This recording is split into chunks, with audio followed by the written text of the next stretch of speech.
नमस्कार दोस्तों, एक बार फिर से आप सभी लोगों का स्वागत है। असिस्टेंट प्रोफेसर, एक तो पॉलिटेक और एक कॉलेज लेक्चरशिप, इन दोनों की इंटरव्यू डेट आने वाली है। पहले पॉलिटेक की आएगी, उसके बाद में आपकी किसकी आएगी, कॉलेज एजुकेशन की। ठीक है, तो 3-4 वीडियो मेरे पहले आ चुके हैं पॉलिटेक इसके बारे में कि आप इंटरव्यू कैसे फेस करें, इंटरव्यू की तैयारी आप किस प्रकार से करें, क्या क्या आपकी प्रिपरेशन होनी चाहिए और क्या आपको ड्यूरिंग द करनी है। पोस्ट में तो भगवान ही मालिक है। ठीक है, तो आज जो अपन बात करेंगे, बहुत ही बढ़िया टॉपिक के बारे में बात करेंगे। वो है कि भाई आप वहां जाओगे, डॉक्यूमेंटेशन होगा, फिर आपको वहां पे पढ़ाने के लिए टॉपिक बताया जाएगा या आप खुद एक टॉपिक तैयार करके जाओगे। ठीक है नहीं है, उसके बाद बोर्ड पे आपको कैसे खड़ा होना है। ठीक है, तो इसके भी आपको चीजें समझ में आनी चाहिए, इसकी भी चीजें आपको समझ में आनी चाहिए कि आप डेमो कैसे दोगे, डेमो लेक्चर कैसे डिलीवर करोगे, कैसे आपके डेमो लेक्चर में इफेक्टिवनेस आनी चाहिए, कैसे उसको लगना चाहिए कि जो अपन बता रहे हैं उसका बिल्कुल 110% अपन को नॉलेज है। उसको कैसे पता लगेगा अपनी बॉडी लैंग्वेज से कि अपन यहाँ बैठे हुए बच्चों को टैकल कर सकते हैं, बच्चों को फोकस करवा सकते हैं, समझ में आई, और कितनी इफेक्टिव लर्निंग प्रोसेस होगी। ये सारी चीजें वहां पे देखी जाती है। ठीक है, तो मैं एक छोटी सी बात बोलूंगा, जब यानी कि बहुत सारे बच्चे आप में से बीएड हैं, कुछ बीएड नहीं। ठीक है नहीं है, बीएड वालों को पता है कि कॉलेज में व्याख्यान विधि यानी कि एक्सप्लेनेशन मेथड काम में आती है, जो हम 11th-12th में यूज में नहीं लेते। 11th-12th में नोट्स मेथड काम में आता है, जबकि कॉलेज टीचिंग में व्याख्यान विधि काम में आती है। जब भी आप पढ़ाओगे वहां पे, तो आपको वहां पे टॉपिक लिखना है और उसके बाद में उसके बारे में 2 से 3 लाइनें लिखकर और उसका एक्सप्लेनेशन करना होता है कि इन लाइनों में ये सार लिखा हुआ है, इसको आपको इस प्रकार से समराइज करना है। समझ में आई? व्याख्यान विधि याद रखना, व्याख्यान विधि, कॉलेज में व्याख्यान विधि। तो कौन सा टॉपिक लोगे आप, कौन सा टॉपिक प्रिपेयर करोगे, ये सब कहानी मैं अगले वीडियो में बताऊंगा कि किसको कौन सा टॉपिक लेना है। यानी कि ह्यूमन नेचर के हिसाब से टॉपिक सेलेक्ट करने हैं वहां पे। ऐसे नहीं है कि आप कुछ भी उठा दिया और कुछ भी पढ़ा दिया, ऐसा कुछ भी नहीं। अगर आपको वहां पे इफेक्टिवनेस लानी है अपने सब्जेक्ट में या उसको अपना नॉलेज बताना है, तो मैं बताऊंगा वो टॉपिक आप सेलेक्ट करो। ठीक है नहीं है, और हर व्यक्ति के लिए अलग अलग टॉपिक हैं। ऐसे नहीं है कि भाई सारे व्यक्ति एक ही टॉपिक वहां पढ़ाएंगे या सबको एक जैसा टॉपिक बताऊंगा, नहीं। अलग अलग व्यक्ति, मैं व्यक्तियों की खूबियां बताऊंगा कि इन व्यक्तियों में ये खूबी है तो ये टॉपिक लेना चाहिए, इन व्यक्तियों में ये खूबी है तो ये टॉपिक लेना चाहिए। ये सारी चीजें अपन करेंगे नेक्स्ट वीडियो में। इस वीडियो में क्या है, तो देखो सबसे पहले क्या होगा, आपको वहां से डिलीवर किया जाएगा, जाइए फलाना रूम में आपका इंटरव्यू हो रहा है, वहां जाइए। आप कहां से, लाइब्रेरी से, बताया था ना मैंने, लाइब्रेरी में जाके बिठा देते हैं और वहां से आपके डॉक्यूमेंटेशन होने के बाद आपको भेजा जाएगा कि उस रूम में चले जाइए। आप लेफ्ट राइट डायरेक्शन बता देंगे, वहां जाते ही आपको बैठने की सारी बात करने के तरीके बताई दिए थे मैंने। ठीक है नहीं है, अब क्या करना है कि जब आप वहां एंटर होगे तो एंटर होते ही आपके पास एक प्लेट होगी जो डॉक्यूमेंटेशन वाली है, वो आप वहां रख दोगे। और वो आपको देखो 2 चीजें हैं, या तो पहले बैठने के लिए कहें या वो ये ठीक है आप डायरेक्ट बोर्ड पे जाइए, ये भी हो सकता है। 2 चीजें हो सकती हैं, इसलिए फेस करने के लिए मेंटली प्रिपेयर रहना है इसको। वो हो सकता है कि आपको पहले कुर्सी पे बिठाए, 2-4-5 मिनट बात करें, उसके बाद बोले खड़े हो आप, जाओ आप एक बढ़िया सा टॉपिक या अपना जो लेक्चर तैयार करके आए हो वो डिलीवर कीजिए। या ऐसा भी हो सकता है कि आपको बैठने के लिए नहीं बोला जाए और डायरेक्ट आपको कहाँ भेज दिया जाए कि जाइए आप बोर्ड के ऊपर जाइए और आप समझाना स्टार्ट कीजिए, जो भी पढ़ाना है XYZ, जो भी आपकी नॉलेज है, आप कितना नॉलेज रखते हो वो सारी एक्सप्लेन आप वहां जाके कीजिए। ठीक है नहीं है, तो इसमें ऐसे मत करना, स्कूलों में तो होती है डेट, क्लास, पीरियड, ऐसा होता है। अपने यहाँ ऐसा नहीं होता। कॉलेज व्याख्यान में यानी कि जो अपन व्याख्यान विधि पढ़ेंगे उसमें ऐसा कुछ भी नहीं होता।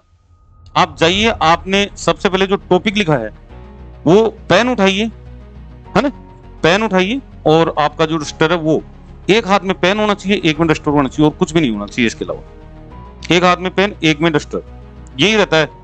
ठीक है नहीं है, अब स्कूल में अलग तरीके से अपन चलते हैं, कॉलेज में अलग तरीके से चलते हैं। क्योंकि अपन को छोटी छोटी बात लिखनी पड़ती है, रब करनी पड़ती है, लिखनी पड़ती है, रब करनी पड़ती है। तो दोनों हाथ एक साथ चलने चाहिए। नहीं समझ में आई?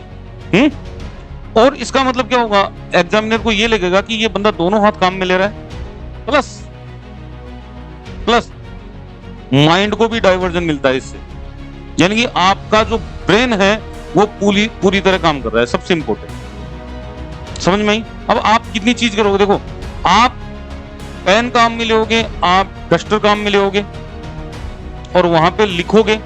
लिखते समय आपको बोलना है, लिखते समय आपको बोलना है today we are going to discuss this topic. समझ में आई? लिखते टाइम बोलना है, ये बहुत जरूरी है। अगर आप साइलेंटली वहां टॉपिक लिख रहे हो, आप बोल रहे नहीं हो, ये रॉन्ग इंप्रेशन जाएगा, पहले कह रहा हूं। इसलिए आपको टॉपिक लिखते समय बोलना है और बोलकर फेस करना है। अगर किसी टॉपिक को बीच में से उठा रहे हो, आप बीच में से उठा रहे हो, तो उस टॉपिक का मेन पॉइंट आप लाइन टू लाइन लिख दो बोलते हुए, और फिर यूं खड़े हो जाइए और उन पॉइंटों को एक्सप्लेन कीजिए। इस पहले पॉइंट में ये है, इस पहले पॉइंट में ये है, इस दूसरे पॉइंट में ये है, इस तीसरे पॉइंट में ये है। एक्सप्लेन कीजिए आप, और ये आप तैयार करके आओगे पहले से। और किसी टॉपिक को आप शुरू से स्टार्ट कर रहे हो, जैसे फॉर एग्जांपल कि इलेक्ट्रोकेमिस्ट्री आप पढ़ा रहे हो, वहां पे थर्मोडायनेमिक्स पढ़ा रहे हो, तो आप ये बताइए कि ये हमारे लिए क्यों जरूरी है, ये टॉपिक हमें क्यों पढ़ना चाहिए, ये आपके आगे जाके कहां काम में आएगा, किस रिसर्च फील्ड से ये लिंक करेगा, ये जरूरी है। समझ में आई है? और पेन को कहीं जेब में नहीं डालना है, न जेब में हाथ डाल के बात करनी है, ऐसे कुछ भी नहीं करना है, न हाथों को बांधना है, न इस प्रकार से बांधना है हाथों को। अपन बोलते हैं जनरली, जैसे मैं पढ़ा रहा हूं अभी, मैं ऐसे हाथ बांध के बिल्कुल पढ़ाता हूं, समझाता हूं, लेकिन ये गलत है। समझ में आई? वहां पे बिल्कुल तरीके से, और जितने हो सके हाथों के इशारे न के बराबर करो आप। ठीक है? नहीं है क्या कह रहा हूं मैं? हाथों के इशारे न के बराबर करो, बिल्कुल उस पेन को रखो। पेन जो होगा ना, वो आपके पॉइंटर की तरह होगा, बेटा ध्यान रखना। जैसे मान लो वहां पे बोर्ड कितना होगा, बोर्ड की साइज क्या होगी पता है? 2x3, 3 यूं और 2 यूं, बस छोटा सा बोर्ड। और वो जो ट्राइपॉड होता है ना, उसके ऊपर रखा हुआ होता है बस केवल। अब उसके ऊपर कैसे जाके पढ़ाओगे आप? है तो इतना है, अपना आराम से 2 फीट तक हाथ जा सकता है, देखो जा सकता है ना, 2-2.5 फीट से। यूं लिखोगे उसके तिरछा होके, और बिल्कुल बोलते हुए लिखोगे इसको। राइट साइड में तो राइट साइड से लिख दो, क्या दिक्कत होगी? बहुत बढ़िया बात है, ये तो बढ़िया बात है। लेकिन जो लिख रहे हो वो दिखना चाहिए तीनों को, 2 पैनल, एक आपके सचिव क्या जो बोर्ड के मेंबर है, वो दिखना चाहिए आप। और जो लिख रहे हो वो आप बोलोगे वर्बली, जरूरी क्या है? जो लिख रहे हो वो बोलोगे, सबसे इंपॉर्टेंट पॉइंट ये है। और आप जब समझा रहे हो तो ये पेन आप लीजिए, एक्सचेंज कीजिए उसको, और बिल्कुल सही तरीके से खड़े हुए उस लाइन को पॉइंट आउट कीजिए, ये ऐसे है, ये ऐसे है, ये ऐसे है, ये ऐसे।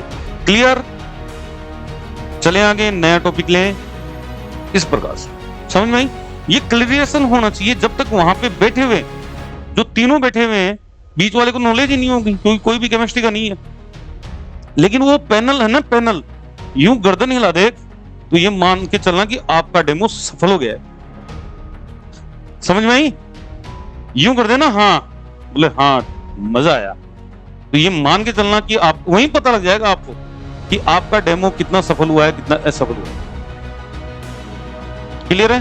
तो मैं जल्दी मिलूंगा आपसे टॉपिकों के साथ। मैंने आज का जो बताया वो ध्यान रखना, पहले कह रहा हूं, सुन लेना अच्छी तरह। अच्छा, किसी भी चीज को आप वो करो ना, जैसे एक्सप्लेन करो आप, तो पेन को लेकर आप उसको समझाने की कोशिश करोगे, पेन को लेकर समझाने की कोशिश करोगे, ऐसे नहीं उंगली दिखा रहे हो उसको। पेन को ले फिर समझाओ। कोई बात हवा में करनी है या इधर उधर की बात करनी है, डस्टर हाथ में है उसको करो आप, लेकिन हाथ नहीं बांधोगे, जेब में हाथ नहीं डालोगे। समझ में आई? कोई दिक्कत? और ज्यादा वॉकिंग नहीं करनी है, इधर गए। देखा होगा आपने कोचिंग में, इधर भगते हैं, नहीं भगना। आपको सिंगल साइड खड़े रहना है ताकि बच्चे का फोकस अपने ऊपर बने रहे। बच्चा क्या ऐसा लगे कि वो मंत्र मुग्ध होकर सुन रहा है, उनको ये लगना चाहिए। आप क्लास में समा बांध दो, आपकी लैंग्वेज सटीक होनी चाहिए। क्या होनी चाहिए? लैंग्वेज सटीक होनी चाहिए। समझ में आई बात? तो मिलते हैं नेक्स्ट वीडियो में, इंतजार करना। और इस वीडियो के बाद नया वीडियो तभी आएगा जब इस पर 100+ लाइक हो जाएंगे। शेयर कीजिए इसको। मिलते हैं नेक्स्ट वीडियो में, तब तक के लिए नमस्कार, जय हिंद।